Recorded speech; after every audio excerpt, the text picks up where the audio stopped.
नमस्कार, ऋतुजा क्रिएटिव्ह फॅशनमध्ये तुमचं खूप खूप स्वागत.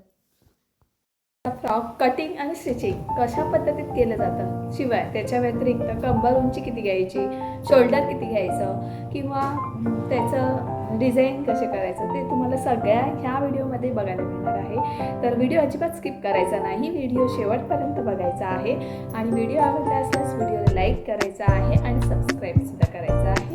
किंवा कसं कटिंग करायचं ते मी तुम्हाला इथे सांगणार आहे. तर सुरू करूया. आईच्या साडीपासून आपल्या बाळाला बनवण्यासाठी जो फ्रॉकचा आनंद असतो तो वेगळाच असतो ना.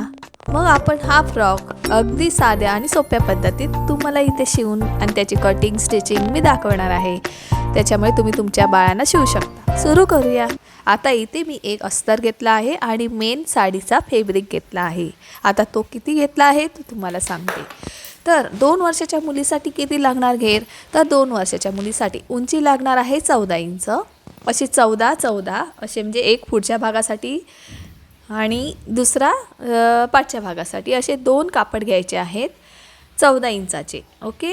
आणि रुंदीला आपण 26 इंचाचा कपडा घेणार आहोत. म्हणजे 26 52 इंच असं, म्हणजे पुढे 26 आणि पाठी 26 इंच असा घेर त्या फ्रॉकसाठी लागणार आहे. इथे मी तुम्हाला मोजून दाखवते. अशा पद्धतीत इथं मोजून दाखवते. टेप म्हणजे इंचामध्ये मोजून दाखवते. अगदी परफेक्ट 26 इंचाचा आपल्याला पुरेसा होतो. जर तुम्हाला जास्तच प्लेट्स हव्या असतील तर तुम्ही 32 इंच घेऊ शकता, तो पण रुंदीला. ओके. आता उंची आपल्याला इथे 14 इंचाची फ्रॉकसाठी लागणाऱ्या अस्तरची लेंथ म्हणजे लांबी आहे ती 14 इंच घ्यायची. पण त्याच्यामध्ये 14 मेन फॅब्रिक घेतलं आहे ना आपण, मग 14 इंच मेन फॅब्रिक नाही, 12 इंचाची लेंथ घ्यायची आहे अस्तरची आणि रुंदीला पण तेवढंच. आता इथे आपण डबल फोल्ड करू. आता स्ट्रेट लाईन आखून घेतली आपण इथे. आता इथे 4ची शोल्डर घेणार आहोत. 2 वर्षाच्या मुलीसाठी 4ची शोल्डर लागते. आर्मोल लागतो 4 इंच. छाती लागते 5.5 इंच. त्याच्यामध्ये 1.5 इंच ॲडजस्ट केलं, 7 इंचावर मार्किंग केली. आणि उंची लागते कमरेची ती 10 इंच, कारण 9 इंच असते, 1 इंच आपल्याला ॲड करावं लागतं शिलाई मार्जिनसाठी. आता असे डॉट मी आखले होते ते जॉईंट करून घेते.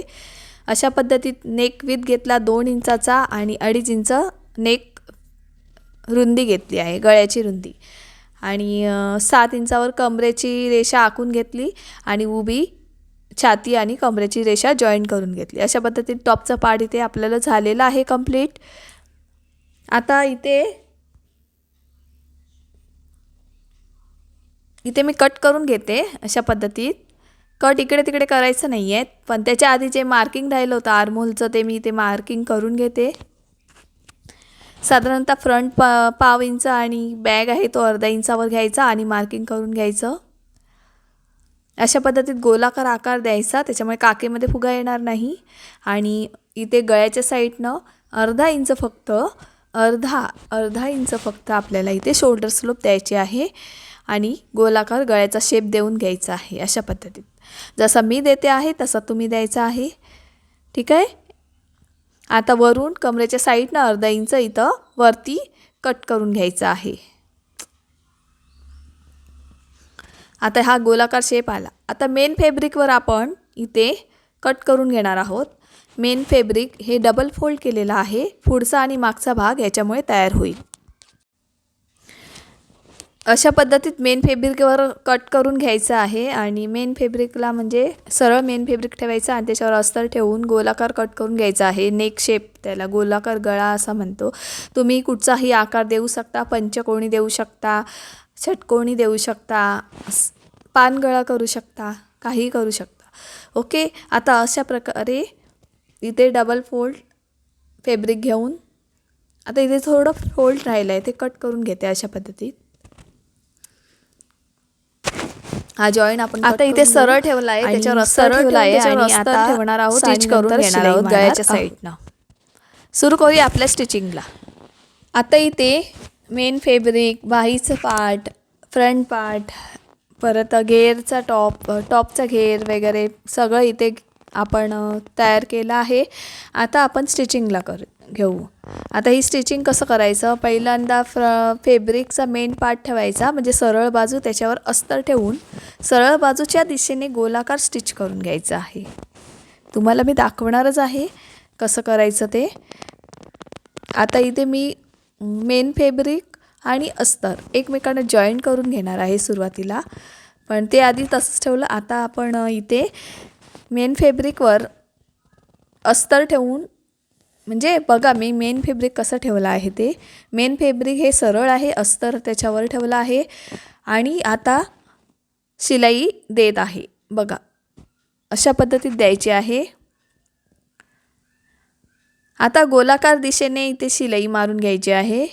त्याच्यामुळे मी प्रत्येक व्हिडिओमध्ये सांगितलं आहे, मी पलटूनच गळा घेते. मी कधीही पायपिंग लावत नाही, कारण पायपिंग फ्रॉकसाठी योग्य नसते, बरोबर. आता इथे मी राहिलेला कपडा जो आहे तो कट करून घेणार आहे अशा पद्धतीत. आता हा आपण उलटून घेऊया व्यवस्थित.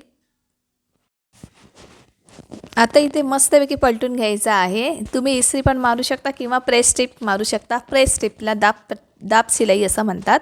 तुम्ही प्रेस स्ट्रिप मारू शकता किंवा प्रेस करून घेऊ शकता. ओके, इथपर्यंत. आता मी ते टिप मारून नाही घेत, मी ऑलरेडी यांना इस्त्री करून घेतलं होतं, तर तुम्ही इस्त्री करून घेऊ शकता. आता इथे मी प्रेस स्ट्रिप एक मारून घेते अशा पद्धतीत. गोलाकार प्रेस स्ट्रिप मारायची. जर तुम्हाला शक्यतो लहान मुलांना लेस लावत नाही, कारण ती टोचते अंगाला, त्याच्यामुळे मी इथे लेस लावत नाही छोट्या मुलीला. तुम्ही जर तुमच्या फॅशनसाठी जर लावत असाल किंवा कपड्याची कापडी अशी मऊ लेस, तर तुम्ही लावू शकता. ठीक आहे. आता इथे मी उलट्या साईडनं, अस्तरच्या साईडनं प्रेस स्ट्रिप मारून घेते. त्याच्यामुळे कमरेची फिनिशिंग आपली चांगली येणार आहे. अशा पद्धतीत आपण इथे प्रेस स्ट्रिप मारून घ्यायची आणि पूर्ण अस्तर लॉक करून घ्यायचं. गळ्याच्या साईडने, आर्महोलच्या साईडने, शोल्डरच्या साईडने लॉक करून घ्यायचं आहे. छान फ्रॉक तयार होतो. कुठेही विकत घेण्याची गरजसुद्धा भासणार नाही तुम्हाला, जर अशा पद्धतीत तुम्ही शिवला तर. बघा मस्तपैकी फिनिशिंग आलेलं आहे. अशा जसं तुम्ही पहिला तयार केला तसं आपण दुसरा तयार करू. अशा पद्धतीत मी तयार केला स्टिच करून इथे. आता इथे मी दोन्ही तुम्हाला दाखवते. अशा पद्धतीत आपले इथे तयार झालेले आहेत. आता इथे आपण जे मेन फेब्रिक, पैठणीची साडीचा जो कपडा आहे तो आणि अस्तर एकत्र जॉईन करून घेऊया. आता हे किती घेतलं आहे तुम्हाला व्हिडिओच्या पहिल्यांदा मी सांगितलं आहे, तर मी तिथे जाऊन पुन्हा एकदा स्किप करून बघू शकता. ओके. आता इथे मी बघा फ्रंट आणि बॅक दोन्ही पार्ट एकमेकावर सरळ ठेवले आहेत. आपला बॅक आहे तो उलटा आहे अस्तरचा आणि जो वरचा आहे तो सरळ आहे, म्हणजे सरळच ठेवला आहे. आणि सरळ टीप मारून घ्यायची आहे. ती पण केवढी, अर्धा इंच नाही घ्यायची, पाव इंच, एक रेषा एवढी टीप मारून घ्यायची फिनिशिंगसाठी. हे बघा अशा पद्धतीत फिनिशिंग आपली इथे येणार आहे. आता याला सरळ करूया आणि अर्धा इंचाची शोल्डर पट्टी मारून घेऊया. शोल्डरची शिलाई असते ना अर्धा इंचाची, ती मारून घ्यायची आपल्याला इथे. फ्रॉक शिवायला सोपे आहेत, फक्त वेगवेगळे डिझाईन तुमच्यासमोर येणार आहेत आणि शोल्डर आणि गळ्यामध्ये फरक असणार आहे, लक्षात ठेवा. जशी तुमची छाती वाढते तशानुसार ती शोल्डर आणि गळारुंदी वाढत असते, एवढं लक्षात ठेवा. आता हे दोन झालं टिप मारून. आता हात आहे ती मी पट्टी केवढी काढली तुम्हाला माहिती आहे. मी इथे 13 म्हणजे 13 इंचाची लांबीला आणि उंचीला 3.5 इंचाची, म्हणजे 26चे 2 पट्ट्या काढल्या. आणि असे हे करून, कारण ह्याला आपण जे प्लेट्स मारणार आहोत, प्लेट्स फुगाबाई असं म्हणतात त्याला, ते करणार आहोत. मग मी कशी जॉईन करायची ते तुम्हाला इथे दाखवून देते. पहिल्यांदा सरळ याच्यावर अस्तर ठेवून मग ते पलटून घेऊन आता प्रेस स्ट्रिप मारून घेते अशा पद्धतीत. छान होते आपला हा. म्हणजे जर तुम्ही जी रुंदीला जास्त घेतलात ना बाहीसाठी, तर बाहीचा व्हिडिओ मी इथे एक सांगायचं राहिलं. बाहीचा व्हिडिओ मी 7 वर्षाच्या मुलीच्या फ्रॉकमध्ये दाखवलेला आहे, तो बघून घ्या. आपला सेम बाहीचा व्हिडिओ आहे, म्हणजे फ्रॉकसाठी सेमच लागणार आहे, त्याच्यामुळे मी बाहीचा व्हिडिओ सारखा टाकला नाही, आपला व्हिडिओ मोठा होतो यासाठी. ओके, ते तुम्हाला समजतच असेल. आणि आता इथे मी दोन्ही हे स्टिच करून घेतले. आता आपण इथे जॉईंट करून घेऊया. जॉईंट म्हणजे कसं, आधी सरळ बाजू ठेवायची, त्याचा मध्य काढायचा. आपण कन्फ्यूज होऊ नये यासाठी मध्य काढायचा आहे आपल्याला. नॉच करून घ्यायचं किंवा खडूच्या साहाय्याने तुम्ही तिथे लाईन मारू शकता. तिथे मध्य भाग आहे असा. आता जिथे आपण मेन फेब्रिक आहे ना आपलं, ते पण जॉईंट केलेलं आहे अस्तरला, ते पण मध्य काढायचा, नॉच करून घ्यायचं. मी तो ऑलरेडी काढलेला होता. आता अर्धा इंचावर शिलाई घ्यायची, शिलाई मार्जिन. आणि जर तुमचा वरती अस्तरचा भाग असेल तर तुम्ही प्लेट्सची तोंड त्या साईडला करायची आहे. कुठे करणार आहात? आपल्या साईडला करणार आहात. जर तुमची अस्तरची भाग वरती असेल तर प्लेट्सची तोंड आपल्या साईडला करायची आहेत अशा पद्धतीत. आणि प्लेट्स जेवढ्या येतात तेवढ्या मारून घ्यायच्या आहेत. शक्यतो मी 3 ते 4 प्लेट्स बाळासाठी खूप छान वाटतात. जास्त प्लेट्स पण बऱ्या वाटत नाही. जर तुमचा जॉर्जेट किंवा असा असेल तर तुम्ही जास्त प्लेट्स मारा, खूप छान दिसतो. आता ही मी अस्तरचा भाग खाली केला आहे आणि वरती आला आहे टॉप पार्ट, म्हणजे चांगला आपला फेब्रिकचा पार्ट आला आहे. आता फेब्रिकचा पार्ट तुम्ही काय करणार, अस्तरचा पार्ट होता त्यावेळी आपल्याकडे तोंड केलं. आता फेब्रिकचा पार्ट असला तर तोंड विरुद्ध दिशेला करायचं आहे प्लेट्सचं, म्हणजे अपोजिट साईडला करायचं आहे. आपल्या अपोजिटला प्लेट्सची तोंड करायची आहेत आणि ते प्लेट्स मारून घ्यायचे आहेत. अगदी सोप्या पद्धतीत आहे फ्रॉक शिवणं, काही कठीण नाही. तुम्ही पण ट्राय करून बघा तुमच्या मुलीसाठी, जर तुमचं बाळ लहान असेल तर. याआधी मी 10 वर्षाच्या मुलीचा आणि 7 वर्षाच्या मुलीचा फ्रॉक अपलोड केलेला आहे. तुम्ही तो पण माझा व्हिडिओ नक्की पहा. आणखी तुम्हाला किती वर्षाच्या मुलीचा फ्रॉक लागेल हे मला कमेंट्समध्ये नक्की सांगा. मी नक्की त्याच्यावर व्हिडिओ बनवीन. आणि वेगवेगळ्या प्रकारचे जॅकेटवाले, परत हाय नेक कॉलरवाले, कुठचा पण फ्रॉक हवा असेल तर मला कमेंट्समध्ये नक्की सांगा, मी नक्की प्रयत्न करेन. आता जसं आपण ह्या साईडला लावलं आहे तसंच बॅक साईडला लावणार आहोत. स्टार्टिंगला सांगितल्याप्रमाणे मध्य काढून घ्यायचा आणि जो अस्तरचा भाग आहे तो आपल्याकडे करायचा. अशा पद्धतीत प्लेट्स काढून घ्यायच्या आहेत. प्लेट्सची तोंड अस्तरचा जर भाग वरती असेल तर आपल्याकडे करायचे आहेत. आता मेन फेब्रिकचा भाग घेऊया, त्याच्यामुळे आपला फ्रंट पार्ट वरती येतो. आता मेन फेब्रिकचं असलं तर सांगितल्याप्रमाणे प्लेट्स अपोजिटला करायच्या आहेत आणि प्लेट्स काढून घ्यायच्या आहेत अशा पद्धतीत.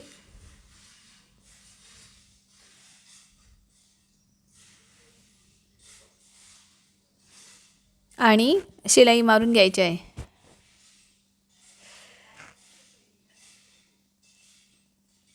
हे बघा, अशा पद्धतीत आपल्या हे प्लेट्स तयार होतात. आता इथे मी तुम्हाला आपण त्याच्या आधी ही शिलाई मारायच्या आधी बाही लावून घेते. आता अशा पद्धतीत जे आपण बाही तयार केले आहेत ना, ते आपण आता अशा फुगाबाई टाईपमध्ये करून घेणार आहोत. हे बघा, आता इथे आपण फुगाबाई करून घेणार आहोत.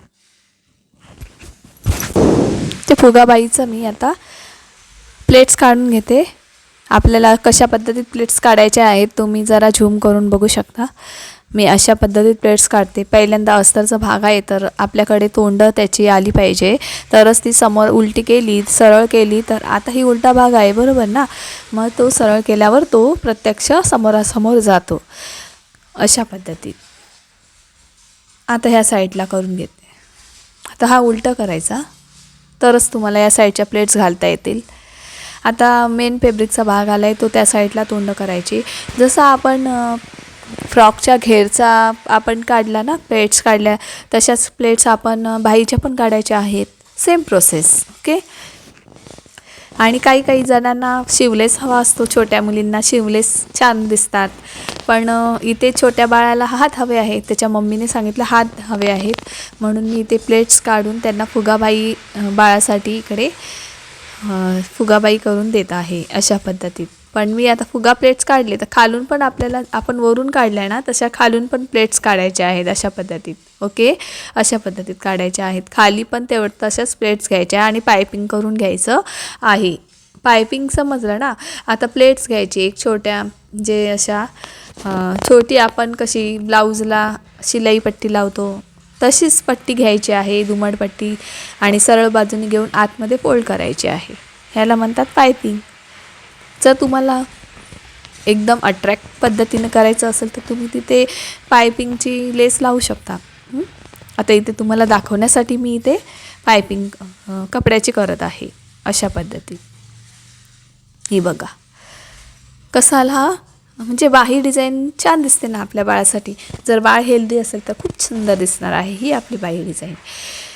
आता जसं मी ह्या साईडला केलं आहे तसं ह्या साईडला सुद्धा बाही लावून घेतली आहे. डबल आपण व्हिडिओला शो केला तर परत आपला व्हिडिओ मोठा होतो, हो की नाही, तुम्ही समजून घ्या. आता आपल्याला इथे स्ट्रेप पट्टी लावणार आहे. जी कमरचा बेल्ट असतो ना ती इथे मी तयार करून दाखवणार आहे, म्हणजे ती आपण इथे लावून घेणार आहोत. त्याच्या आधी जे वर खाली कपडा झालेला होता तो आपण कट करूया. आणि फिटिंगचा जो काही फिटिंग आहे, आता आपल्या बाळाची ज्या हाताची लांबी होती 3.5 आणि रुंदी आहे 4 इंच, म्हणजे ते बाळ जरा जाडच आहे, तर 4 इंच रुंदी आहे. तर 4 इंच रुंदीला मी इथे टेप ठेवली आहे. आता इथे मध्ये मी नॉक करून घेतलं, म्हणजे नॉच करून घेतला पट्टी खडूच्या साह्याने, आणि तिथून मोजला आहे मध्यभाग करून की 5 इंच आहे का. तर ते 5 अधिक अर्धा इंच मी लुझिंग ठेवलं. तिने सांगितलं लुझिंग ठेव अर्धा इंच, म्हणून अर्धा इंच लुझिंग ठेवलं आणि कमरेकडनं फक्त शिलाई मारली. आता आपल्याला त्याच्या खाली हे स्ट्रेप पट्ट्या लावायच्या आहेत, जे बेल्ट असतो कमरेचा तो. आता इथे मी उंचीला स्ट्रेप पट्ट्या किती घेतली आहे, 14 इंचाची, आणि रुंदीला घेतली आहे 4 इंचाची, बरोबर. अशा करून त्या स्ट्रेप पट्ट्यात, ज्या स्ट्रेप पट्ट्या असतात त्या सरळ आपल्या बेल्ट म्हणतो त्याला, त्या पट्ट्या तयार करून काय करायचं, सरळ बाजूने ना शिलाई सरळ मारून घ्यायची आणि आतमधून उलटून घ्यायची. मग ह्या अशा पद्धतीत तयार होतात. हे बेसिक आहे, हे सगळ्यांना माहिती असणार. ओके, ठीक आहे. आता हे पट्ट्या तयार केल्या आहेत ना आपण, त्या आतमध्ये अशा घालायच्या, म्हणजे आतल्या साईडनं घालायच्या आणि जराशी पट्टी बाहेर ठेवायची. हे बघा दाखवते तुम्हाला. हे असं आतमधल्या साईडने घालायच्या अशा पद्धतीत आणि सरळ साईडने पट्टी ठेवायची. आता जिथून आपण शिलाई मारली होती ना तिथून ती पट्टी घ्यायची, डबल शिलाई मारायची. त्याला फिटिंगची शिलाई मारतो ना आपण तसं डबल शिलाई मारायची. आणि आता एक फिनिशिंगचं टिप्स सांगते तुम्हाला. आता 4ही कपडे जे असतात, 2 अस्तरचे, 2 अस्तरचे आणि 2 मेन कपड्याचे, ते घ्यायचे नाही. मी तुम्हाला सांगते, कमरेकडनं सरळ 4-5 टिप मारायची आणि अस्तरचे भाग आहेत ना ते वरती करायचे, म्हणजे वर टाकायचे आणि आधी मेन फॅब्रिकची लाईन आखून घ्यायची, म्हणजे शिलाई मारून घ्यायची अशा पद्धतीत मेन फॅब्रिकला, हां, अस्तरला नाही म्हणत आहे. आता इथे डबल शिलाई मारून घ्यायची जेणेकरून आपली शिलाई उसवणार नाही. आता त्याच्यावरनं आता इथे आपल्याला अस्तरची शिलाई मारायची आहे. पण त्याच्या आधी जो मेन फॅब्रिकची शिलाई मारली होती ना, घेर म्हणजे फिटिंगची, ते आतमध्ये ढकलायची आणि फक्त अस्तरला शिलाई मारून घ्यायची आहे अशा पद्धतीत, फक्त अस्तरला. आता डबल शिलाई कुठचं पण काम असू दे, डबल शिलाई मारल्याशिवाय आपण पुढे जायचं नाही. डबल शिलाई मारली पाहिजे, कारण म्हणजे आपलं जे असतं ते उसवू शकतं आणि कुठेतरी फाटू शकतं. ओके. आता हा मम्मीच्या पैठणीचा ड्रेस, जो मम्मीने अजिबात वेअर केला नव्हता, तिच्या म्हणजे जी साडी आहे ना ती जुनी नव्हती, तशीच पडून होती, तर तिने आपल्या बाळासाठी हा फ्रॉक शिवून घेतला आहे माझ्याकडनं. तर इथे जसं आपण ह्या साईडला केलं तसं ह्या साईडला सुद्धा करायचं आहे. असे मी पट्टी आतमध्ये टाकून घेतली, स्टेप पट्टी जी पहिल्यांदा दाखवली तशी. आता पहिल्यांदा मेन फॅब्रिक इथे शिलाई मारून घेते, डबल शिलाई मारायला पाहिजे जेणेकरून आपली शिलाई राहणार नाही इकडे तिकडे. आता अस्ताची पण शिलाई इथे मारून घेतली. ओके, अशा पद्धतीत आपला ड्रेस फ्रॉक छानपैकी तयार झाला आहे. तुम्हाला कसा वाटला हा फ्रॉक मला कमेंट्समध्ये नक्की सांगा. तुम्ही पण तुमच्या बाळासाठी शिवतात ना हे पण सांगा, आणि शिवून झाला की फिटिंगला कसा बसला ते पण सांगा. मी वाट बघते. आणि तुम्हाला कोणत्या प्रकारचे फ्रॉक अजून बघायला आवडतील मला कमेंट्समध्ये पण सांगा. आणि माझा व्हिडिओ पूर्ण बघा, आणि पूर्ण व्हिडिओ बघा आणि त्याच्यामध्ये तुम्हाला काय शिकायला मिळालं हे पण नक्की सांगा. Thank you for watching.